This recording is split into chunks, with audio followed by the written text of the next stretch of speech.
The summer air was heavy, clinging to the narrow streets of the city like a damp shroud. Neighbors moved about as usual, children played on the sidewalks and cars rumbled past without notice. No one imagined that behind one quiet apartment door, something unspeakable had already happened.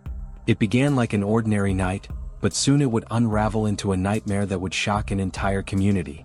The kind of crime that leaves even the most hardened investigators restless, unable to shake the images from their minds.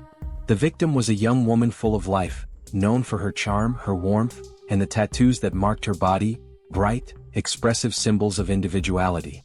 To her friends and family, she was a free spirit with laughter that filled every room. But in her private life, she had drifted into a dangerous circle of trust. There, hidden beneath the surface of her relationships, jealousy and obsession brewed silently. Those who envied her, who could not bear her independence, waited for the right moment to act. It was late evening when she was last seen. A neighbor recalled hearing faint music through the walls, muffled voices rising and falling in the night. Nothing unusual at first, just the sound of life carrying on. But then came the silence. Not the ordinary quiet of a neighborhood settling into rest, but a heavy silence, the kind that follows a scream no one heard, or a struggle no one dared to notice. By morning her phone went unanswered. Her friends called repeatedly, only to hear the endless ringing. Messages were left, their tone shifting from casual to worried, until worry turned to panic. One friend, unable to ignore the gnawing dread, decided to visit the apartment.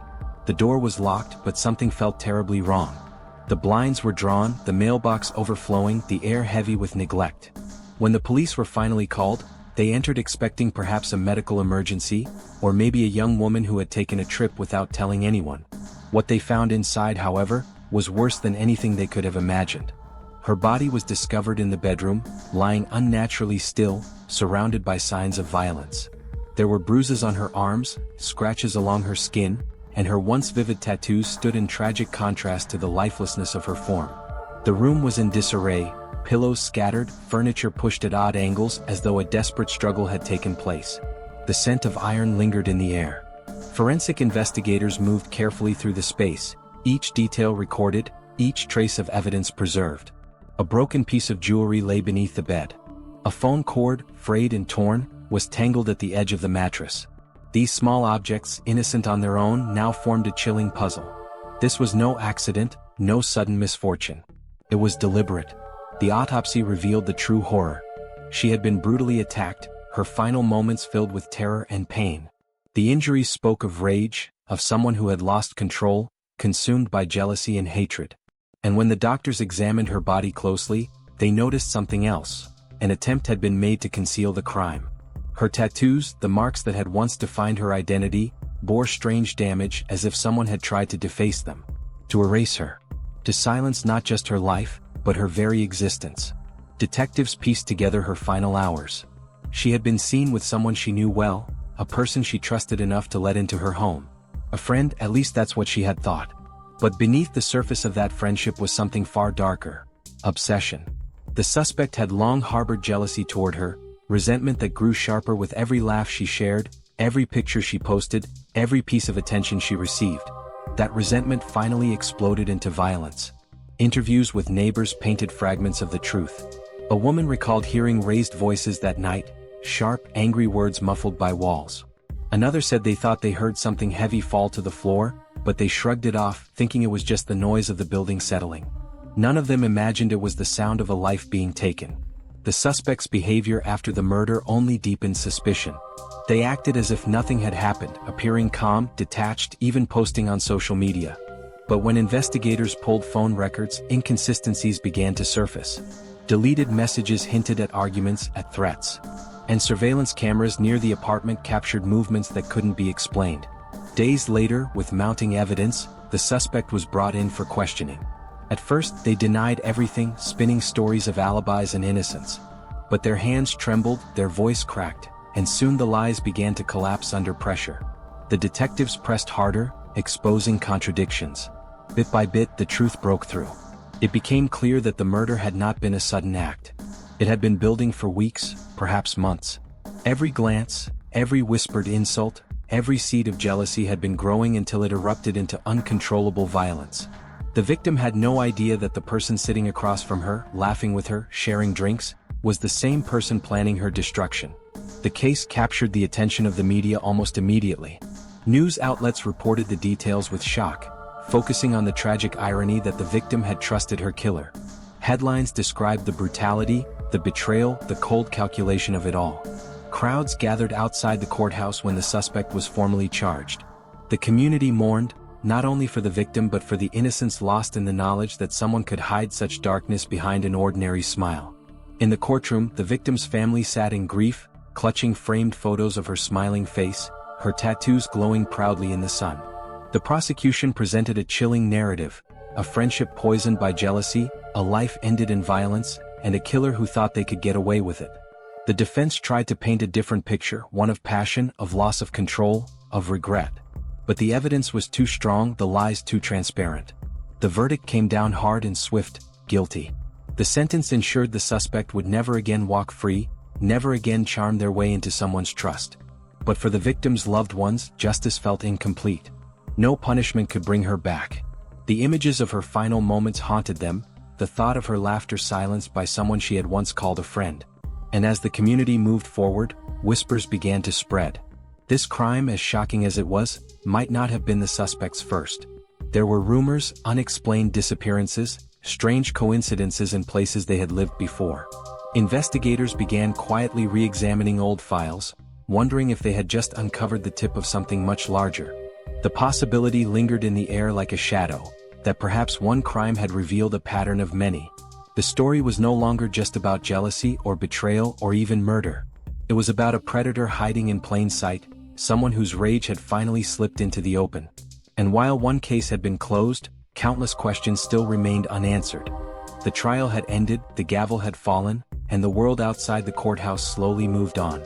For most people, the story of the tattooed young woman's murder was complete. The killer was behind bars, justice had been served, and the news cycle shifted to fresher tragedies. But for the detectives who had worked the case, something remained unsettled. There were details that refused to align, loose threads dangling at the edges of the narrative. And those threads, if pulled, threatened to unravel a far darker truth. Detective Harris, a man with 30 years in homicide, couldn't shake the feeling. He had studied killers long enough to know when a crime was isolated and when it was part of a pattern. The brutality of this murder, the strange attempt to deface the victim's tattoos, the lack of panic in the suspect's behavior after the crime, all of it felt rehearsed, like someone who had crossed this line before. He began digging quietly outside the formal boundaries of the case. He looked at the suspects' past addresses, tracing their movements across the country. There was a trail of relocations, short stays in towns where people seemed to vanish with disturbing frequency. A missing teenager here, a runaway there, an unsolved case of a young woman disappearing after a night out. None had ever been connected, but when Harris overlaid the maps, the coincidences grew too sharp to ignore. The suspect had always lived close to the epicenters of these mysteries. They slipped from city to city, state to state, reinventing themselves each time. In one place they were a mechanic, blending into the grease and oil of small-town garages.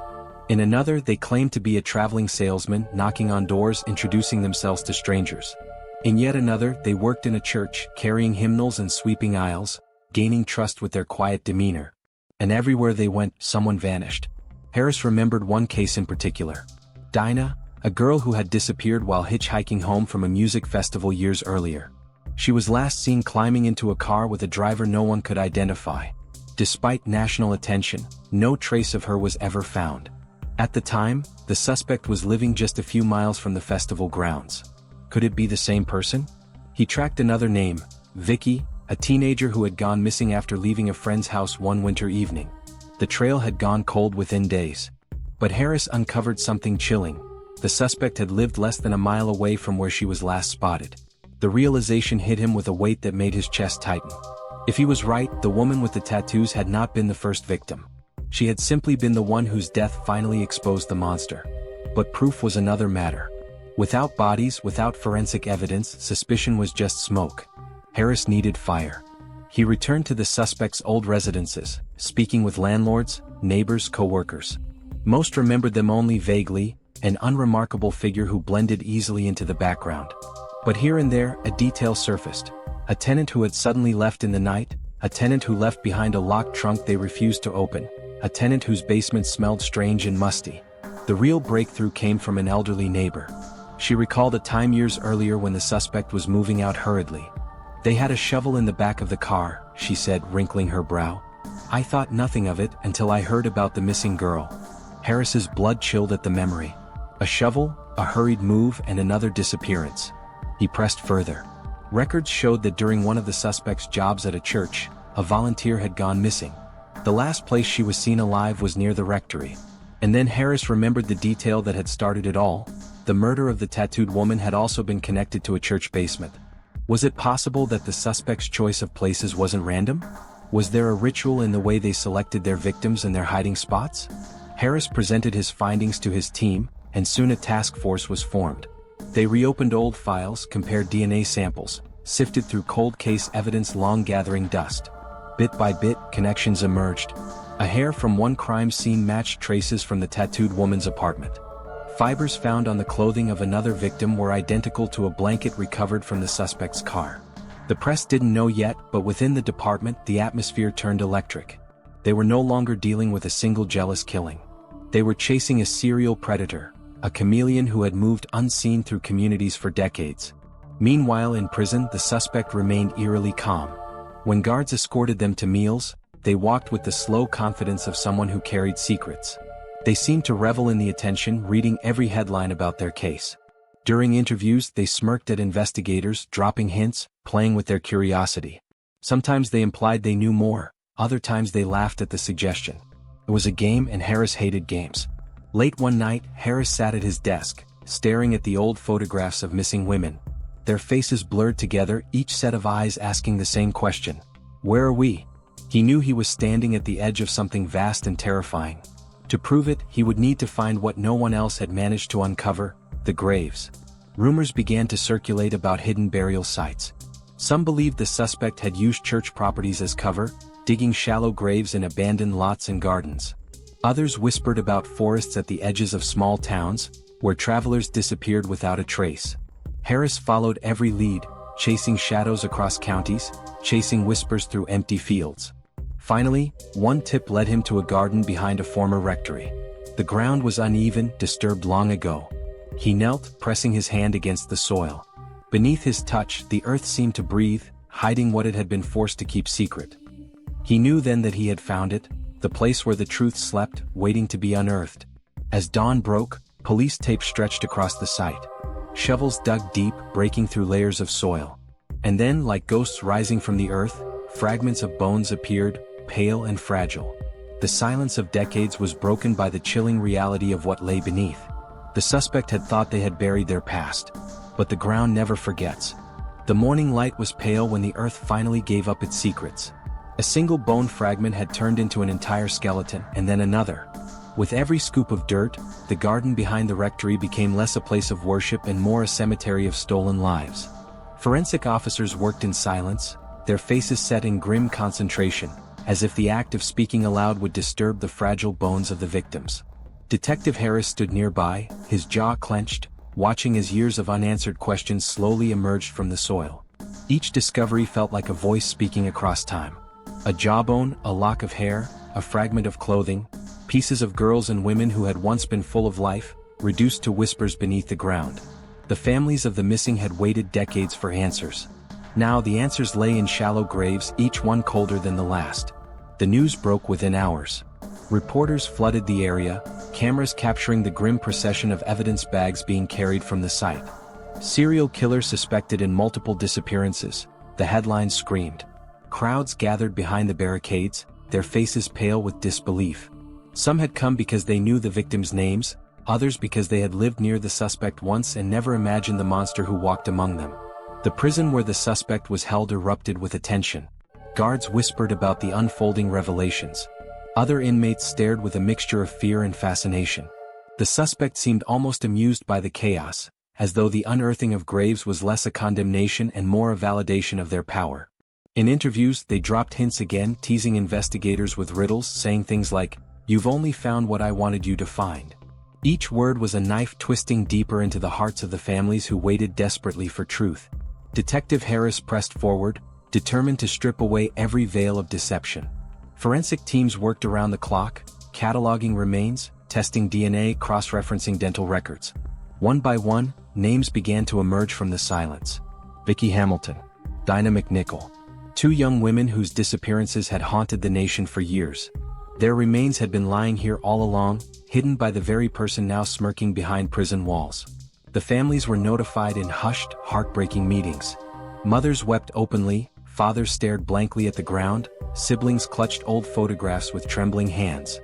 For them, the nightmare had ended, but closure was poisoned with the reality of how their loved ones had suffered. Harris knew these two names were just the beginning. He returned to the files, re-examining every unsolved case that intersected with the suspect's timeline. The list was long, stretching back decades, littered with the faces of women who had vanished without explanation. Some had been dismissed as runaways, others forgotten in the noise of bigger stories. But Harris knew better now. Each of them could have been prey. Pressure mounted on the department.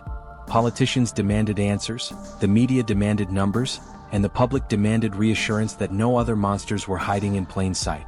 But Harris and his team understood the grim truth.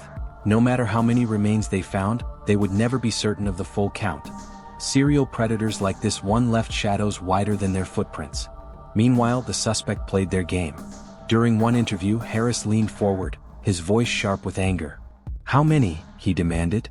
"How many more are out there?" The suspect tilted their head, a smile creeping across their face. "Enough," they whispered. That single word haunted Harris more than any confession could have. Enough. Enough to keep him awake at night, staring at ceiling tiles. Enough to make families wonder if their daughters' names were among the faceless victims. Enough to remind the world that evil had walked freely among them, unnoticed for far too long. The investigation spread to other cities where the suspect had lived. Teams dug up gardens, combed through forests, drained ponds. In one town, a dog unearthed human remains near a wooded path the suspect had once frequented. In another, old witnesses came forward, recalling odd encounters. A man offering rides to hitchhikers, a neighbor seen carrying heavy bags late at night, a tenant who left behind a locked trunk that was never opened. Every revelation painted a clearer picture. The tattooed woman had been the visible tip of a monstrous iceberg. Beneath the surface was a history of violence spanning decades. The suspect had lived ordinary lives on the outside, all while building a secret empire of fear in the shadows.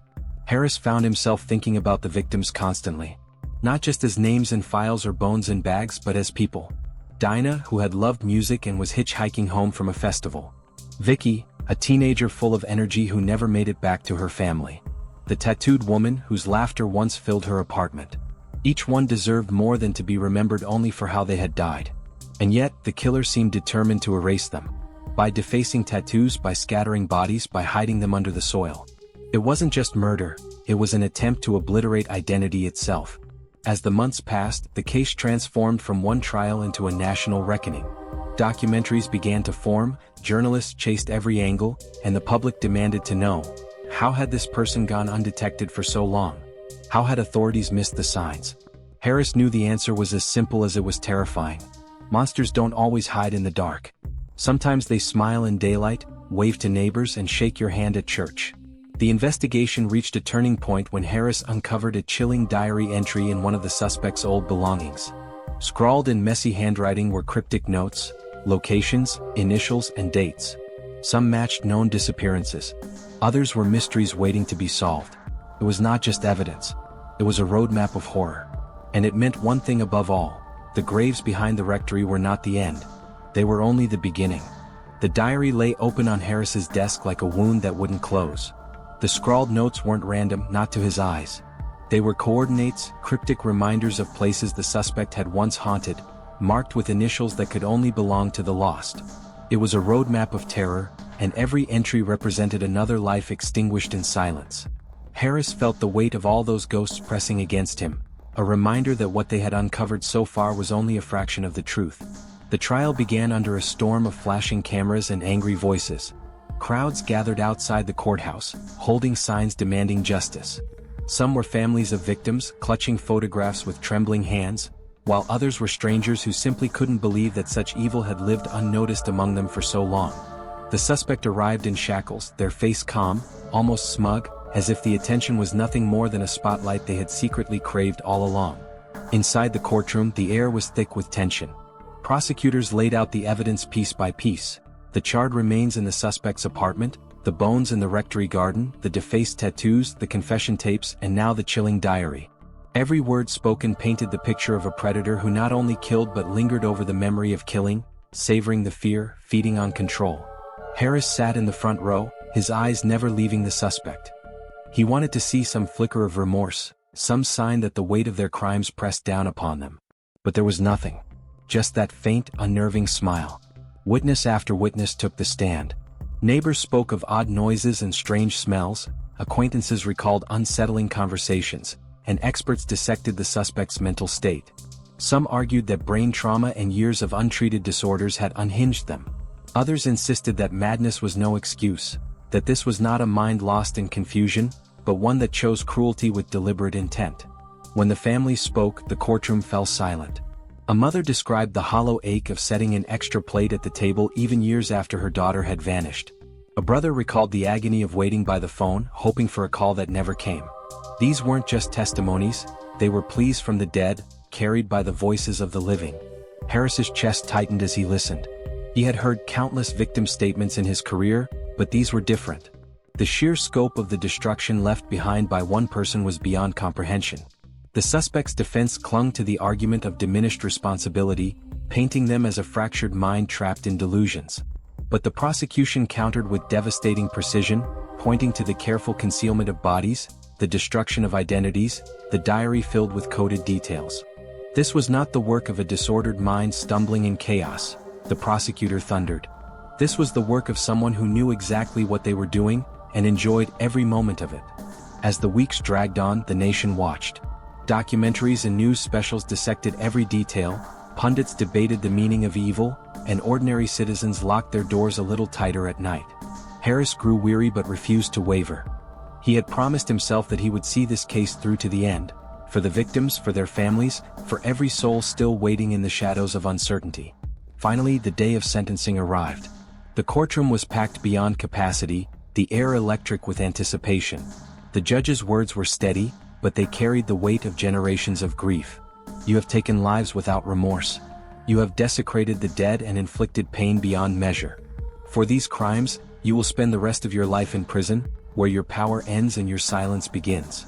For the first time, the suspect's smile faltered. It was only a flicker, but Harris saw it. And in that moment, he knew that justice, though imperfect, had been delivered.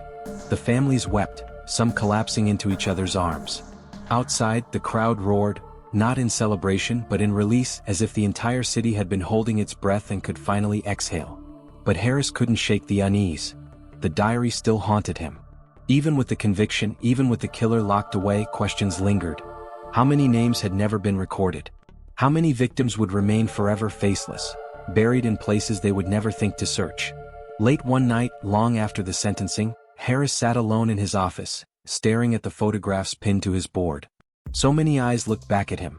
Smiling school portraits, candid snapshots, family photos taken on brighter days. He thought about the suspect's words during one of the last interrogations, when asked why they had done it. "Because I could," they had whispered. It wasn't madness. It wasn't delusion. It was choice. A choice made again and again, until lives were snuffed out like candles in the dark. And though the court had closed its books, Harris knew the story was not truly over. Somewhere out there, in forgotten corners of fields and rivers, more victims waited to be found. The killer had been stopped, but the echoes of their cruelty would linger for generations. Evil had worn a human face, lived behind ordinary doors, and smiled at neighbors as if nothing was amiss. That was the true horror, not just the lives lost, but the realization that the monster had walked unnoticed among them all along. Harris closed the file, his hands heavy. Justice had been served, but closure was a lie.